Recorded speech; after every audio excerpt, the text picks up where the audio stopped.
indicators that were needed in order to measure the impact of provisions on farmers' access to seeds in developing countries and how that affected the right to food. But the indicators that you use in order to be able to do that study, particularly when you've got teams going out to 3 different countries, in that case Kenya and Peru and the Philippines, to look at that is very, very complicated. And so doing that well is something that takes time. Then you need conclusions and recommendations. So you set out the results of the Human Rights Impact Assessment and the action which needs to be taken as a result. And then 7th, publication, and that's really important. You need to publish the Human Rights Impact Assessment you've done. As I said, in relation to a lot of these corporate Human Rights Impact Assessments, we have no knowledge of what's actually happened. All we have is a statement that human rights due diligence or human rights impact assessment has been undertaken. And that's really bad for 2 reasons. Firstly, from a kind of more academic perspective, we need knowledge of what's going on in order to help us develop our own methodology. Those people and then improving on your own methodologies. If you don't have that, if it's all going in the dark, you don't know what anyone else is doing, the chances of you building up a robust process are really limited. And then secondly, you need to be able to monitor and review practice, right? So all these people, all these corporate actors, in particular government actors who are doing these human rights impact assessments, if you're not monitoring and reviewing that practice over time, what happens? What happens is that you get a race to the bottom. Everything sinks. Because if people think all we have to do is a human rights impact assessment, doesn't matter what quality it is because no one's monitoring and reviewing what we're doing, generally over time enthusiasm wanes is my experience. And what you get is generally worse and worse practice. So you need some form of monitoring and review, and without publicly available impact assessments, there's just no way you can do that. Okay, I'm going to skip over the next. So in a way, I hope section 5 is kind of obvious in a way that human rights impact assessment methodologies will vary depending on what's being undertaken. So a human rights impact assessment which looks at a piece of legislation or a corporate project or a budgetary process will look very different. And the evidence that you will need to gather will be different. An ex-ante assessment, so an assessment that takes place before the law, the policy, the corporate project has come into effect, will look very different from an ex-ante one. So these are all kind of methodological challenges and different issues that need to take place. But the one I wanted to focus on is this different actors being involved in carrying out the assessments. So we, as I say, we have this what I would describe as a paradigm shift over the time that I've been studying these processes. So that more and more now it's governments, businesses who are involved in the processes. And a lot of the time what that means is they have developed a trade agreement or a corporate project and they are assessing the impact of their own creations, as it were. And that changes the dynamic of what's happening. And we want particularly to kind of scrutinise that.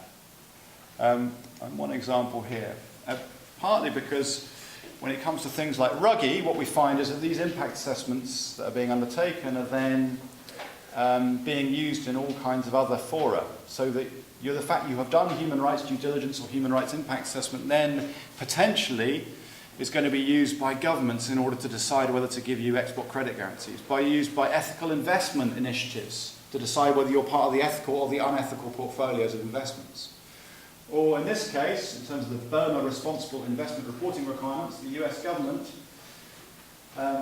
reporting requirements which apply to US persons with aggregate new investment in Burma of over $500,000.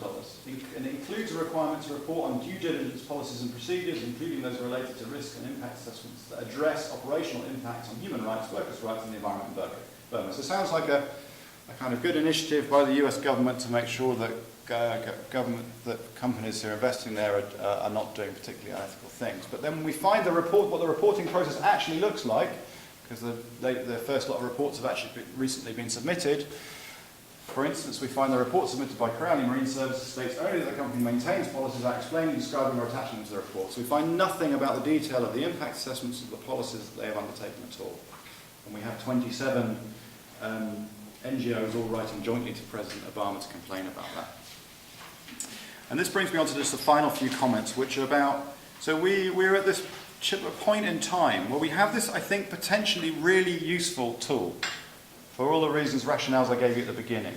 So human rights impact assessment can be an incredibly important tool for looking at complex issues and for engaging human rights into debates that are really of fundamental importance for a whole range of development issues. But we're also at a point in time where our knowledge of processes, of how human rights impact assessments should be undertaken, is still in their infancy. We're only 10 years in. Compared with other forms of impact assessment, like environmental impact assessment, we're still a baby.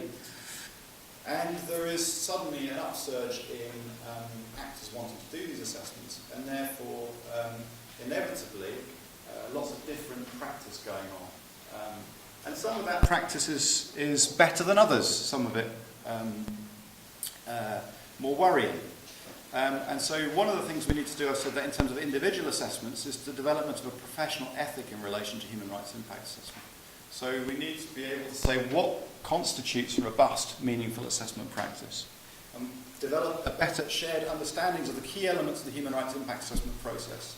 So the development of human rights indicators, evidence gathering techniques, understanding a range of causation issues that you can read about in the articles that I've signified to you. I mean, at the end, I have time to go into them. But a whole load of complex issues there about how you construct these impact assessments.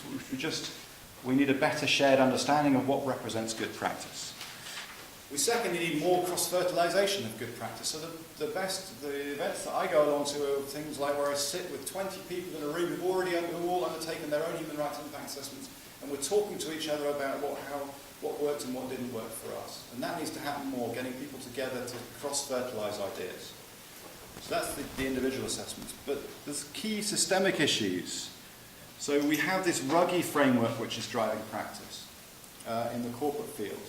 We have these guidelines produced by Olivier de Schutter, the Special Rapporteur on the Right to Food, in relation to trade human rights impact assessment. So we have some kind of guidelines, in a sense, about in relation to this practice in fields like trade and multinational corporations. But they're insufficient. The danger is that the United Nations generally thinks what we do is produce a set of guidelines at a very high and abstract level, and then our work is done. It's then up to the rest of the world to implement. And the danger of this is what the practice gives rise is not something that's going to be transformational. So 3 issues I said there that need immediate tackling. One, and most importantly, is transparency. So if the majority of these impact assessments that now take place behind closed doors, so the Canadian government in developing its methodology for its Canada-Colombia trade agreement, I was involved in advising them on it, but the methodology has never been made public. So we have no knowledge of that. In relation to many of these human rights impact assessments now undertaken by corporations like Yahoo and many others, again, it's all happening behind closed doors. So without transparency, we can't learn, we can't monitor and review, we can't distinguish between good and bad.